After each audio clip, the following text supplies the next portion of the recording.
Good morning, everybody. Dr. Rick Wallace here, dropping in on you this morning. I hope that everything is going well on your end. As for me, it's another typical day of grinding and putting in work with the purpose of advancing towards a set purpose and destiny. I can't emphasize the importance of having a clear vision of where you're heading. One of the major problems that people have is their capricious behavior and ideology is based on the fact that they don't have a set, precise destination that they're heading to. They're all over the place. Whatever seems to work for them now is where they're at. And they're moving about, moving this place and that place, wherever it seems to be working for the time, wherever it seems to be a little easier for the time, that's where they're at. You have to have a set goal in mind. Now, when you have that set goal in mind, you're going to find that there are times when your journey is just, I mean, tense and challenging. And that's a part of the process. That's where you grow. That's where you develop. But when you have a sense of purpose, when there's a destination, you don't get lost. When there's the ambiguity associated with a destination or a target that you're aiming at, the chance of hitting the target is reduced drastically. But when you have a clear understanding of what it is that you want, where it is you're going, what your purpose, then you're fixed. You get knocked off track, but you recalibrate and you get back on, because it's not about the path as much as it is about the destination. There's something you have to accomplish in this life, and you understand that it's going to take commitment and consistency. So find out what it is that you really, really believe you're here for. Find that purpose, find that destination that you've got to hit. And then you fix yourself on that. And so when something jumps in front of you while you're on your path, you may have to recalibrate and readjust your path, but your destination is still set. It's just like that GPS. If you make a wrong turn, it's going to recalibrate and tell you how to get from where you're at now back to that same destination that you put in. No matter what turn you make, that destination stays the same, and you simply work from where you're at to get back to where you need to be to head there. But when you don't have a destination set and you get knocked off, you don't know how to recalibrate, because it was never your journey was never set on getting somewhere. It was just set on moving. And that's how you have to be careful. A lot of people have a lot of activity, but they're not getting anywhere because they don't have a destination set. So get that out. What I want to share with you real quickly this morning, I have a 9:30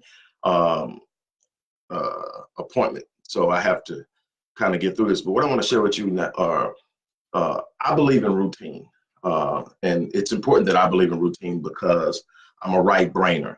I'm strong in the left brain, but my right brain is definitely the dominant side. So I'm more free-spirited, more free-roaming, more than I am critical and organized. So if I don't set routines, if I don't have rituals, I don't have things that I know that I get up and I do on a regular basis, I'll be all over the place because my mind just goes.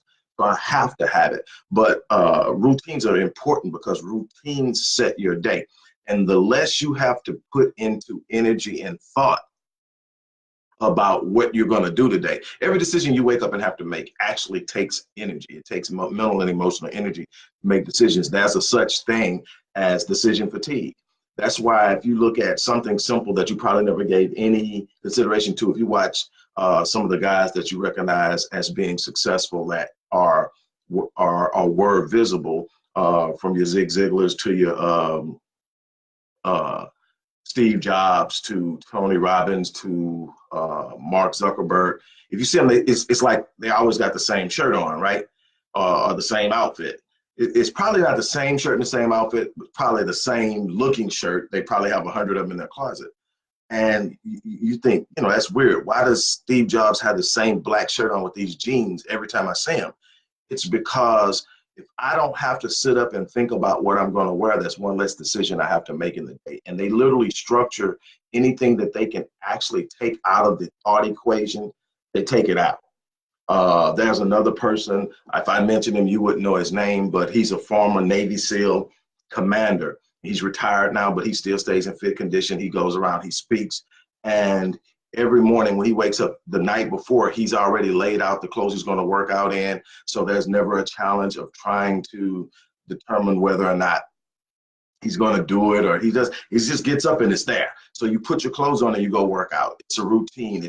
Plus it takes away from the decision of where's my shoes, what do I wear, to the, whatever. I just throw this stuff on that I already picked out the night before, and I just go off and do whatever my workout routine is. So routine is huge. And there are 5 things I want to share with you that are powerful routines in and of themselves, that when you start to look at the most successful people, they tend to all have some form of this working in their lives. Number 1 is actually consistency and routine. It is the rituals, the things that you do ritually that create habits, habitual thoughts, habitual actions, habitual behaviors. So if it's something that you need to be doing, and it's not something that you do innately or inherently, or it's not already a part of your habitual behavior.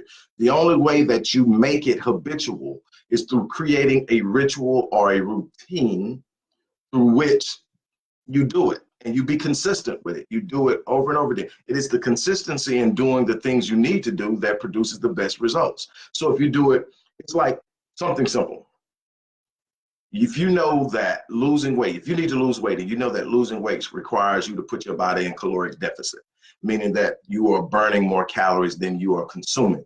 And so you know that. And so you know that this is what I need to eat in order to lose weight. And this is how much activity I need to participate in order to lose weight. And you do that 5 times out of the 7 days. You do that 5 days out of 7 days.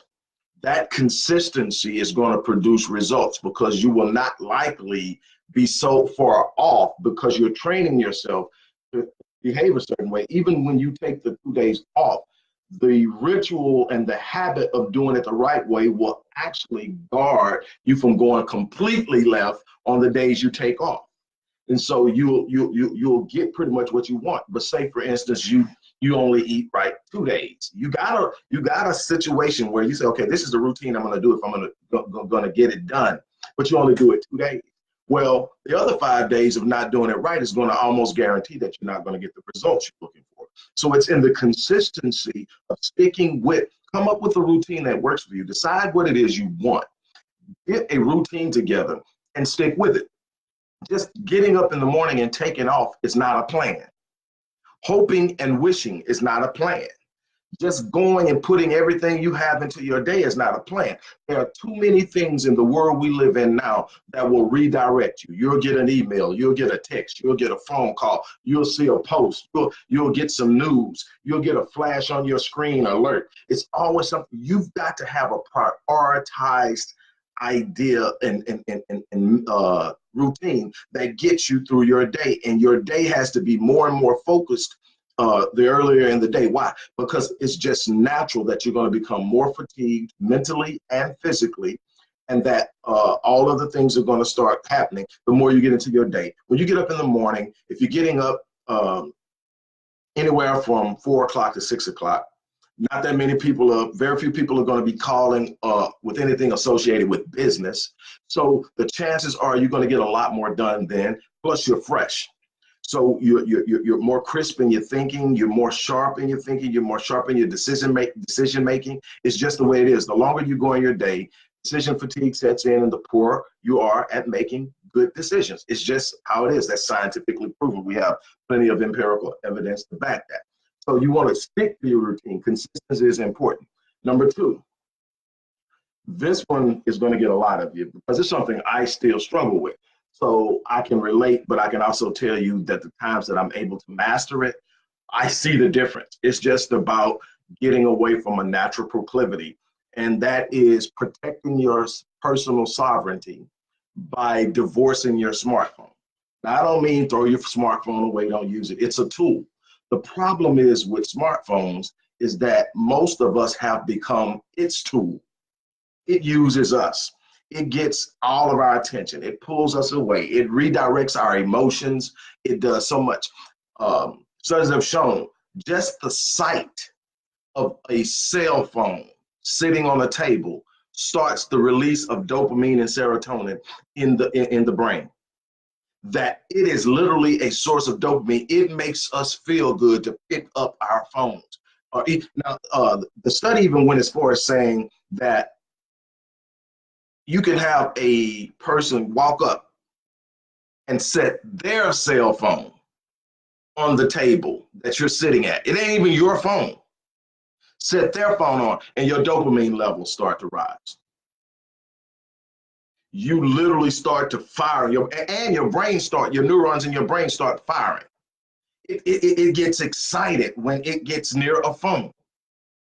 And so, it's hard for me because, you do everything on your phone. So it's like, how can I, and then the thing is, if you wake up in the morning, the first thing you do is grab your phone, you're surrendering your personal sovereignty. I've said this to you before. When you do that and you look at it and you start to scroll, you don't know what you're going to hit. So now you're surrendering your emotional stability, your emotional state, your mental state to whatever you see on that phone. You need now, depending on who it is, me, I work to do a complete hour because I believe if you win the first hour of the day, you win the day. But I've heard as little as 5 to 10 minutes of not touching that phone, giving yourself a chance to decide what your day is going to be like. You set the tone, you set the state of your mind when you start your day. But if you reach for that phone, you surrender your person. You've got to divorce phone. I know some very successful people who refuse to bring their cell phone into their bedroom. They leave it in their bathrooms. So it's not within reach because there's a habit. There are people that literally check their phones all through the night. And the thing is now most people have cell phones, don't have home phones anymore. For what? Everybody can call you on that phone. It's in your possession almost 99% of the time. So they'll reach you on your cell phone before they reach you on your home phone. So nobody calls home phones anymore. So very few people have them. We have it here for emergency purposes, but that's the thing. So, you say, well, somebody may need me, all these things like this. The thing is, have your phone set where you know when someone's calling you. If no one's calling you, then it can wait. Everybody that's important needs to know if you really truly need to reach me, especially after these hours, you have to call me. I'm not going to be tuned in to any type of text message or alerts like that. I'm not, because I need to be resting. I need to be sleeping. I need to be regenerating and rejuvenating as I sleep, not sitting up and being interrupted. And so that's one of the things that I struggle with. I'll be honest with you, is that I have my phone around me pretty much all the time. But when I do make it a point, now what I have done is I've gotten that first hour. I'm going to get up. Now my phone acts as my alarm. So I hit the stop button and I get up, but I'm not scrolling. I don't open my phone. My phone does not open for the first hour. I'm going to win the first hour. Now, what I do during the rest of the day is some things I got to work on, because I think that we spend way too much time allowing what our smartphones are able to do control our mental capacity. Hey, Tiffany. Hey, Fiona. Look, we've got to get better than that. So the next one is get more sleep. Now, this one I am trying to do better at, and it just feels weird because it's so many of us that are entrenched in what we call the grind. We are grinders by nature. We grind on GP. It's not that it's any one particular thing we're grinding for. We just know that hard work pays off. So we get up early and we go after it and we put in the work and we take pride in grinding. It's almost like if I stay in bed after 6:30, which is the latest, my alarm is set for 4. And lately I can't explain it. And I'll be honest with you, I can't explain it, but I ain't trying to hear 4 o'clock right now. And I'm learning to be okay with that, because your body starts to tell you, look, I know you're grinding and you're putting in this work, but I need 7.5 to 8 hours of sleep to be prime. I need to recover and rejuvenate. I need cellular regeneration. I need to allow the neurons of my brain to relax. I need to take some time off mentally and emotionally and psychologically. And if you're going 20 hours out of a day, you're wearing me out. And at some point, there's going to be a breakdown. And so, I just, when I end up getting up, it takes a lot. I mean, to me, sleeping in at 7 o'clock, if I'm in the bed at 7 o'clock, I slept in. And that's still the case. But, listen, I've gotten these last few weeks, since the kids have been out of school, it's been like, and I guess it's because I've always, got to be up to make sure everybody's off. And so that starts at like 4. So I guess it was easy then. But, since the kids have been off, it's been like, 6, 6:30, 6:40. And I'm like, man, but then I tell you, when I understand the importance of sleep and what it does for the body and how it allows you to recover and regenerate and how much more energy it gives you. And then then you wake up, you still have this challenge of, I know what I got to get done. So that's important. The fourth thing you need to do, what time is it? I want to make sure I don't miss the support. The fourth thing you need to do, we're just doing 5 today. The fourth thing you need to do is schedule everything. And I'm saying everything, but schedule the things that are important. Schedule the things that are important. Things that have priority. Number one is, like, if you've heard me a lot of the times that you see my videos, I say get something done today. That should be at least one thing. And you talk to a lot of the experts. That should be really 2 things. 2 things minimum that you say when you wake up in the morning. You should already have it in your mind before you go to bed. 2 things when you wake up in the morning that you're going to get done.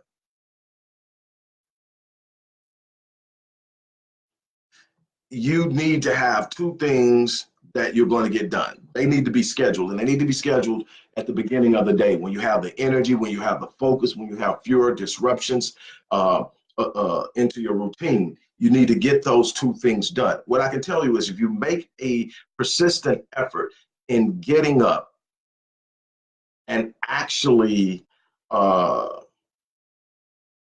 getting those things done, it creates an internal mental, emotional, and physical habit of persistence and being active in a particular and specified goal. You need to have a clear understanding of the things that have priority in your life.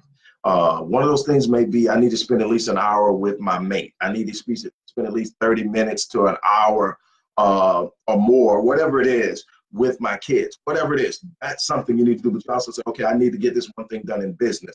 If you're trying to grow a business, that has to be something that you have on the table that you're going to get done today.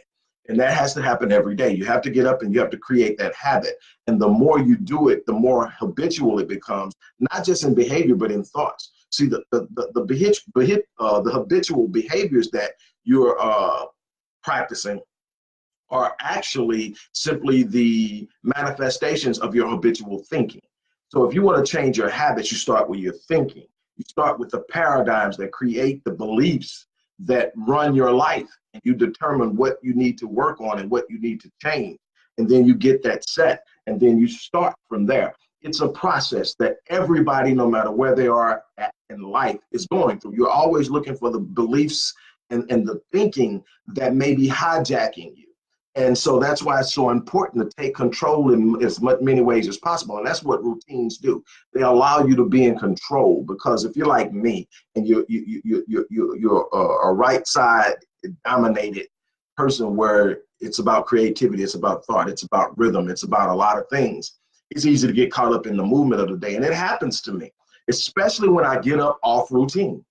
But when I get up on routine, I'm able to dominate at least the first part of the day. Up until 12 or 1 o'clock, I am centered in and I've got it. Now, if I'm up at 5 o'clock, if I'm up at 4 or 5 o'clock in the morning, or even 6, and I can get to 1 o'clock on like level, like a 100% level 1 type function, I killed it. Now I can move and get some things done, and I can let my creative side just run, because that's where the ideas come up with. And journaling does that too. I do a lot of journaling. I got probably 30 journals laying around where I just write.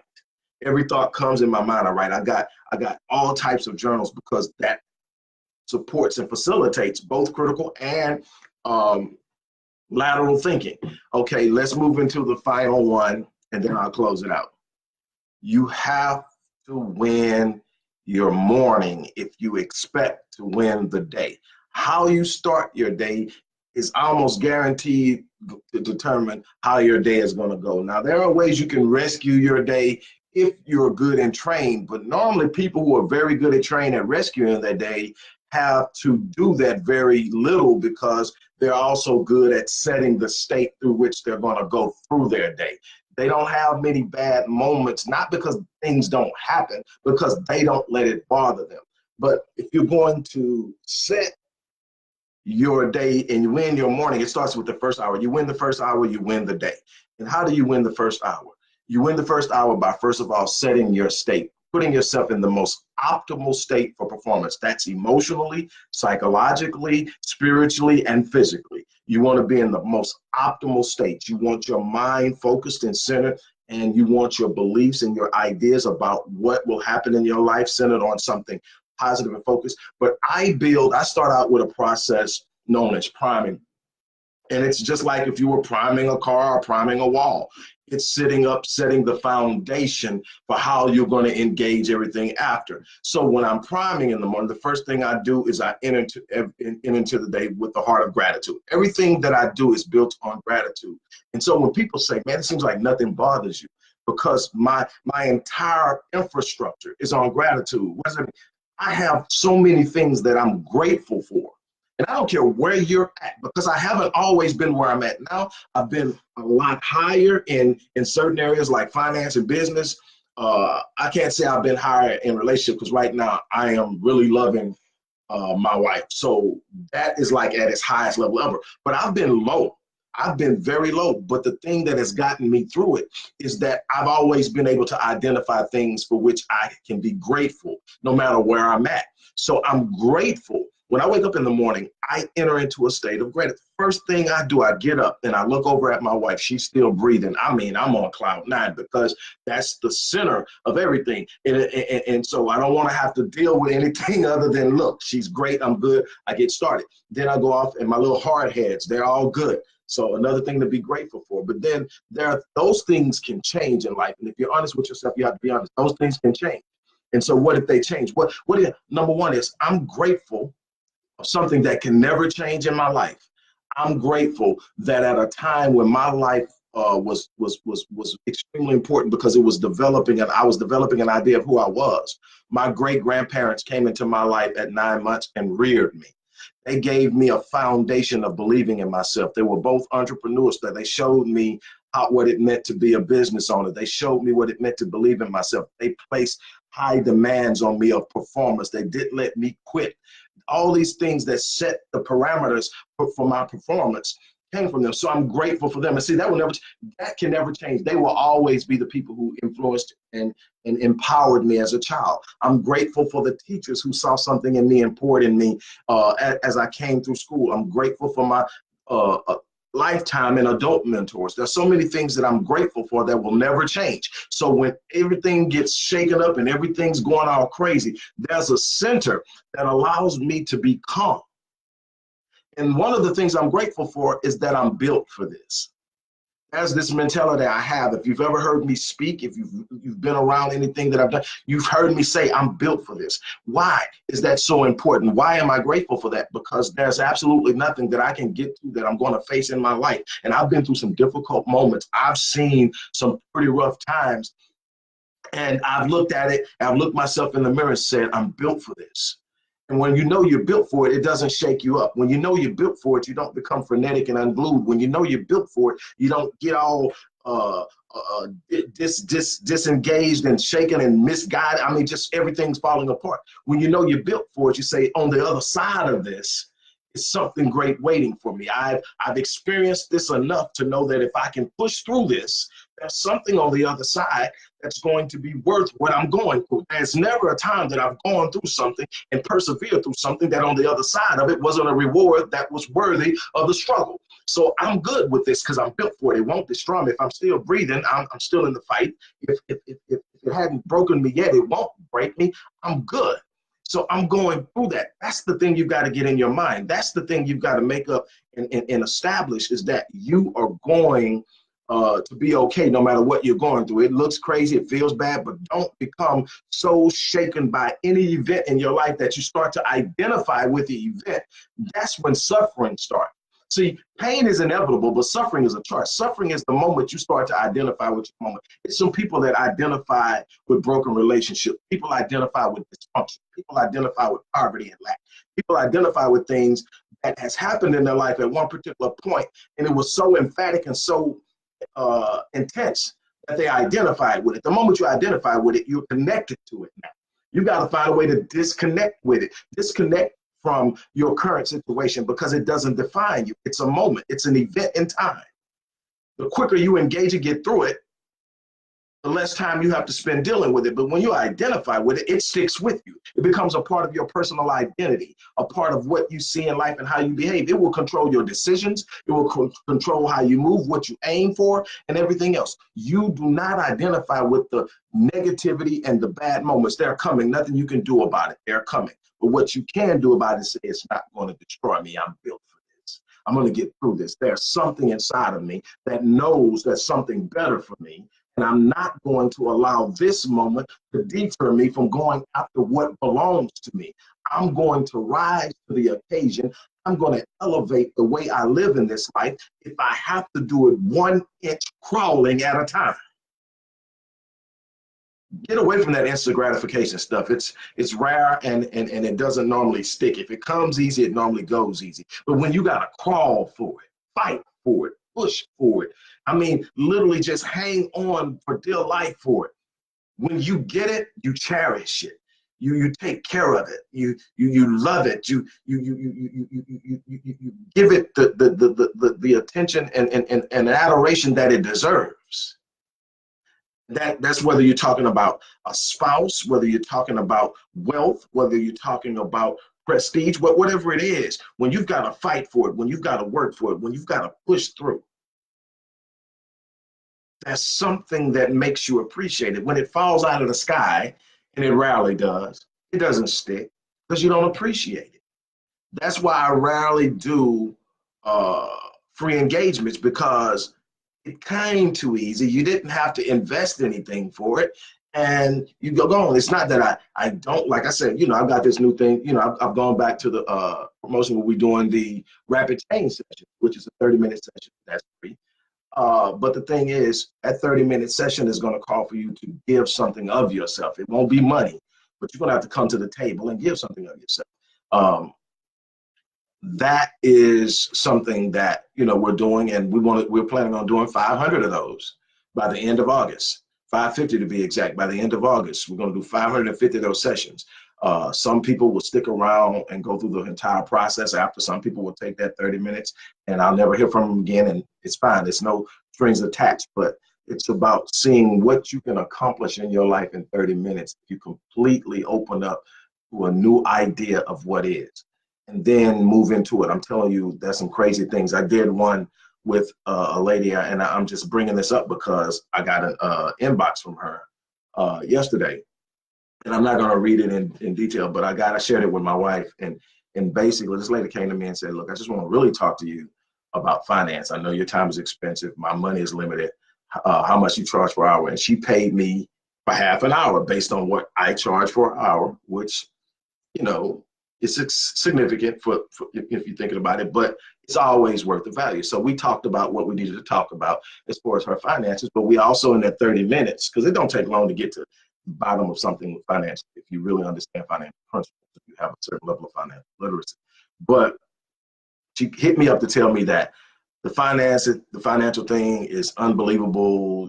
Credit scores are off the chart now, and all this stuff. But she also said, look, I also thought about what you shared with me after that, where, and I still follow you, and the things that you teach and things I take to heart. And now this woman went to the doctor for something that happened. She was working out. She went to the doctor, and because she injured herself working out, and he worked with her, and it was a kinesiologist. He worked with her and everything like that. And she was like, look, man, I really wish I could have gotten to this. And he said, well, why don't you? No, I take it back. The doctor asked her, if there was one thing that you can do in life, what would you do? She said, what you're doing right now. I love kinesiology. I said, well, why aren't you? She said, well, I don't have to go back to school and all this. I'm too open. He said, no, you don't. He showed her how you can actually get that done. So now she's working as an intern, doing something she actually, the one thing she said she would do, the one thing is what she's doing now. And she wanted me to know that. And that's the thing. If you could only do one thing in your life, it was something you could do. If you didn't have any bills to worry about, if you didn't have any children that needed things that you couldn't take care of, if everything that required you to work in order to make happen was taken care of, what would you be doing? Now, here's the thing. No, most people won't get this because this is not how we're trained. When you strip away all the layers of everything that's driving you, what you gotta do, I gotta pay this, I gotta pay that, I gotta pay that. That's the rat race. Everything we've gotten ourselves into in debt, we gotta pay it, right? Okay, when you strip all that away and it's just you in your purest state, what would you be doing? What is it that drives you? What are you passionate about? Now, here's the thing. Even with all those things that you gotta pay, that's what you should be doing. That's what you were designed to do. There's no buffer zone, no buffer period. You were redirected at some point in life. Life took over, whether it was in a bad relationship, whether it was bad parenting, whether it was poor choice making or decision making on your part, you got redirected and you got off course, and now you're doing something and you're consumed by it because you don't know anything else. But let me tell you something. That thing that's driving you on the inside that you've learned how to shut off and bury is what you should be living. That's your purpose. And there's nothing more fulfilling. You can't get paid enough to set your purpose aside and be fulfilled. There's not enough money. There's not enough women that I can tell you. I can just tell you. It's not. You'll wake up every morning empty. You'll wake up every morning wondering why. I got this, I got that, all the things. Matter of fact, the more things you're able to get, the more empty you feel. Because see, when you can sit up and you're in a position of lack, you can always say, if I just had, and you can convince yourself to have hope that if I just had this, then I'll be okay. And so it's as you start to get that stuff and still realize that that empty feeling that you're feeling is still there, it starts to get dark. I'm telling you from experience. The more you successful you become, the more things you get. If you're not living in your purpose, it won't matter. You should be able to get all that and be in your purpose. But you got to rediscover yourself. You got to refine yourself. That's the thing. Look, I got to get off of here. I got like 10 minutes to get this stuff set up for this session I have at 9:30. But look, I just wanted to share that with you. It's important to get a routine set. It's important to get things lined out on how your day is going to go before your day gets there. Don't let your day take you. Don't let your day be the dictator of what you're going to have happen. You need to take control of that. You may have a sense of what's going to happen over the course of your day and when it's going to happen. Of course, you'll have to make adjustments and changes, but you need to do that. With that being said, I'm going to check out of here. I got to get out of here. As I always say, look, I'm going to live my life on full so that whenever that time comes, where it's time for me to leave this life, I'm going to down E. I promise you. So do you, but do you in the purest form of purpose. And you'll know when you're in your purpose because people around you will light up because you bring light into their lives. You help empower them. You help encourage them. You help lift them. You'll start to see that those in your periphery are starting to rise. And you'll know when your purpose, because your purpose is always about elevating other people. It's never about elevating yourself. Your elevation comes from the natural flow of who you help. Or how many people you help, or how impactful you are.